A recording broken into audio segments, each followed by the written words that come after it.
GraphicAudio presents an audio guide to James Axler's Outlanders. Produced in rich, vivid graphic audio, a movie in your mind.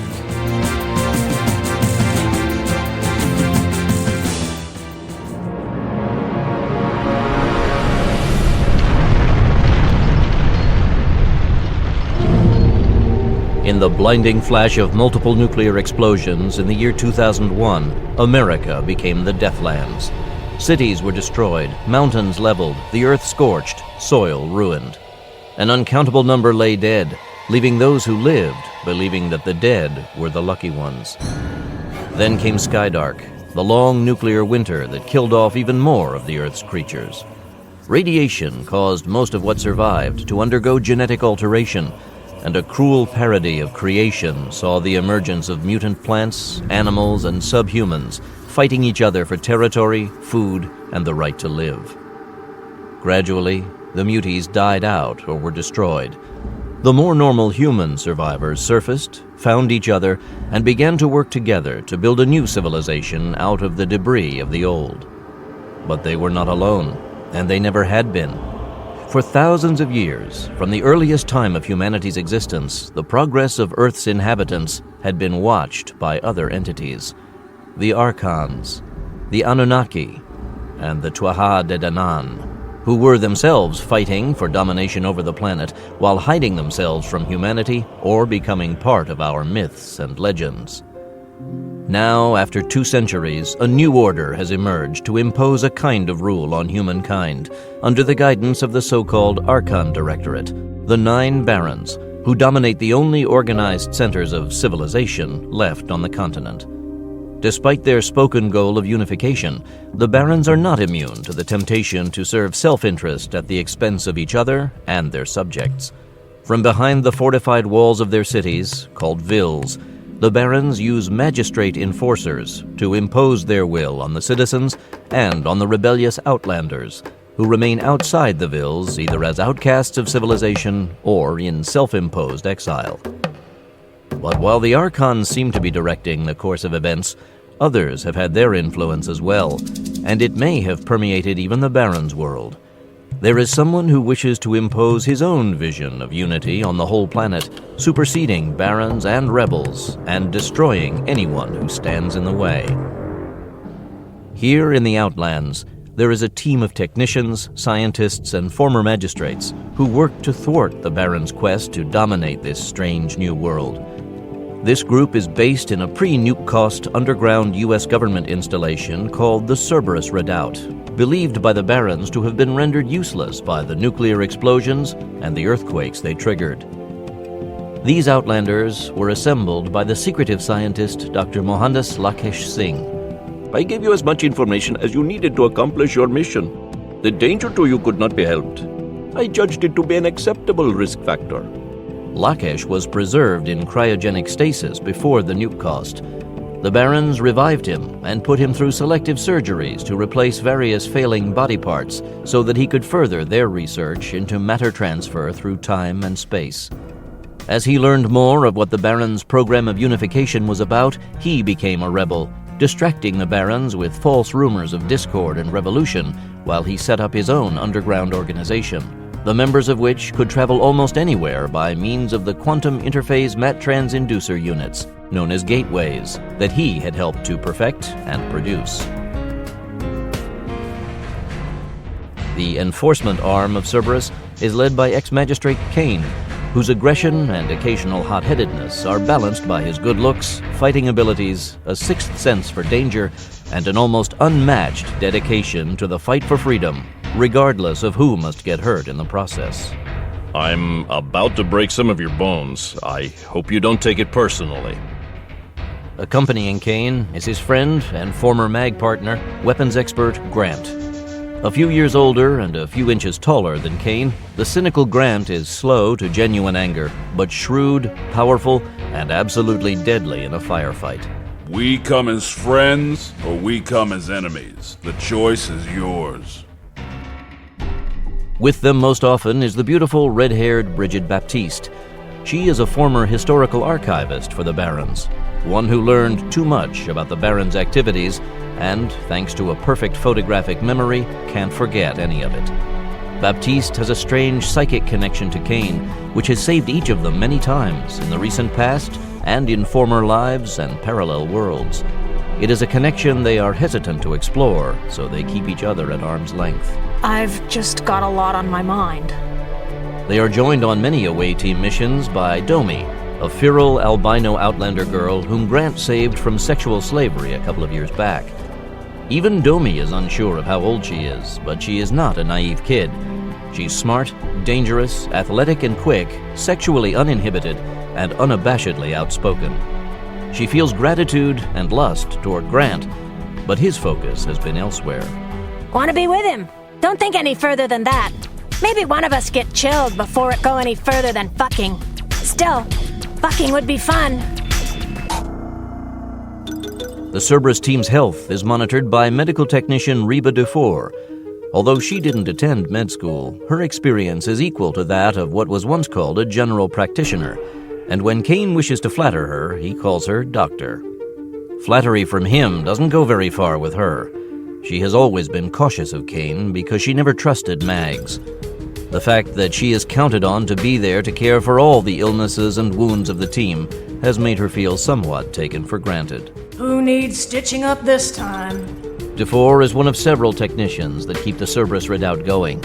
Each member of the tech team is trained in all aspects of the Redoubt systems so they can fill in for each other during emergencies. But each person has his or her specialty.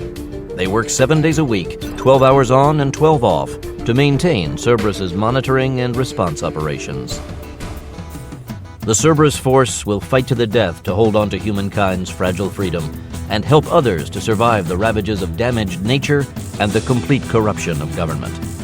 It is a fight that takes them all over the Outlands, to the western islands of the former Pacific Ocean, to parallel Earths, to the moon, where the Watchers of Earth concealed themselves even before the pyramids were built, and even through the barrier of time itself. At the first trilling of the transcom, Monstradamus jerked erect with a startled snort. Almost in the same instant, Domi's finger reflexively squeezed the trigger of the M14. The shot sounded obscenely loud, and the round missed the dinosaur entirely, smacking into a tree fern amid a mushy explosion of splinters. Monstradamus paid no attention. Its maw gleaming crimson with the saber-toothed cat's blood, it voiced a prolonged bellow that to Domi carried in it notes of outrage. Before she could track the creature with the blaster, Monstradamus bent over so its upper body was parallel to the ground and charged her with long, hopping steps. Domi sprang to her feet and cartwheeled out of the creature's path, ducking under a canopy of overlapping ferns. The carnivorous dinosaur heeled around, trampling her blaster underfoot and making a panting sound that reminded her of an idling engine. She guessed it was trying to fix her new position. Monstradamus pounded across the ground toward her again. An instant before the monster's jaws would have closed around her, Domi jumped to one side. The momentum of the dinosaur's charge carried it crashing and roaring into the undergrowth. Domi ran to the nearest copse of tree ferns. She selected one with no branches for some distance up its trunk. The trunk was so glossy and smooth, she shinnied up it with difficulty, but without abrading her skin. She reached a limb and ran lightly along a frond, just as Monstradamus headbutted the trunk. Before she could be jarred from her perch, Domi leaped and landed on an adjacent fern. From there, she swung to another tree fern with the effortless agility of a monkey. She could hear the swishing of vegetation and crashing crackle of foliage as the enormous creature blundered along after her. Although she regretted it, Domi dropped her war bag. Its weight was throwing her off balance as she climbed, leaped, and climbed again. But after 10 minutes, she tired of climbing and leaping, her arm and leg muscles complaining at the stress put upon her. She slid down a trunk to the ground and went racing through the jungle toward the river, hoping she might reach it before Monstradamus caught her scent again. Her hope was in vain. The huge saurian bounded out of the thickets and blocked her path, its tail lashing the undergrowth, sending up showers of leaves. Ignoring the Detonix 45 holstered at her hip, Domi reached down and drew the knife from the scabbard tied to her right calf. She started walking toward the huge creature, her arms spread out to her sides. She fixed her gaze on Monstradamus's head. I'm not afraid of you. I've fought bigger scaly bastards than you. Her boast wasn't true, but she figured the dinosaur didn't know that. Domi kept her face composed, as blank as a porcelain mask. She waved the blade back and forth in a regular hypnotic rhythm, the diffuse sunlight winking from the polished steel. Monstradamus blinked repeatedly down at her, as if confused by the small white wraith that approached steadily and fearlessly, with a single shiny tooth in one hand. Snorting, it snapped the air and bent its upper body toward her. Domi kept walking forward. Then the dinosaur charged. Domi stood her ground. A fraction of a second before the huge feet would have crushed her into the jungle floor, she bounded forward, slashing widely, and felt her knife blade cut into the scales that coated the monster's snout. The jaws of Monstradamus snapped shut, and a sideways toss of its head hurled her into a thicket, rolling and tumbling head over heels.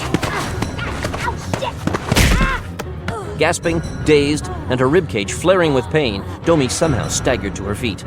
More quickly than she expected, Monstradamus untangled itself from the undergrowth and, roaring in fury and pain, pivoted. Scarlet gleamed from the knife-inflicted gash on its snout. Rather than being cowed by Domi's show of defiance and attack, the dinosaur seemed more infuriated than ever. If any cogent thoughts had ever crossed the predator's mind, the concept of retreat was apparently not one of them.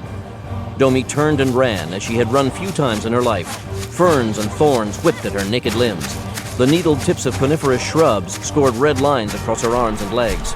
Drooping lianas snagged at her neck and head, but she fought free. Behind her thundered the reptilian leviathan. Great divots of the soggy earth ripped up by the taloned, churning feet, pattered down all around like a solid rain. She finally realized her hubris was going to be her doom. She knew she could not outrun Monstradamus, nor could she hide. The monster would smell her out. Every time she glanced over her shoulder, she saw its grinning, fang-filled head looming above her like the face of an ageless god dedicated only to bringing about her agonizing death. Domi clamped her jaws shut tight on a cry of fear working its way up her throat. Then she stumbled and fell, directly into a deep trench gouged in the ground. She dropped with a splat in the dark, foul-smelling sludge at the bottom. With a pang of disgust, she realized she had fallen into an open-air latrine filled with dinosaur feces. Monstradamus ran over the trench and the walls collapsed under its vast weight. Domi managed to wriggle forward as the mounds of muck fell onto her. She held a quantity of air in her lungs and she kept it there, not moving a muscle. When she realized the monster had not seen her fall and the soft earth covering her blocked her scent, she almost sobbed in relief. Then her sob turned to a gagging gasp of suffocation. Domi squirmed about, thrashing in the mire, trying to get her head clear. Her lungs ached fiercely as she clawed aside the thick, semi-liquid mixture of mud and fecal matter. For a moment, she thought she was buried alive, and she fought wildly in a convulsive flailing of arms and legs. Then she felt a hand close in her hair and pull upward. Although the pain in her scalp was fierce, she felt herself rising, and when her head broke the surface, she gasped in a mouthful of warm, humid air. Hell of a time to go swimming in fertilizer.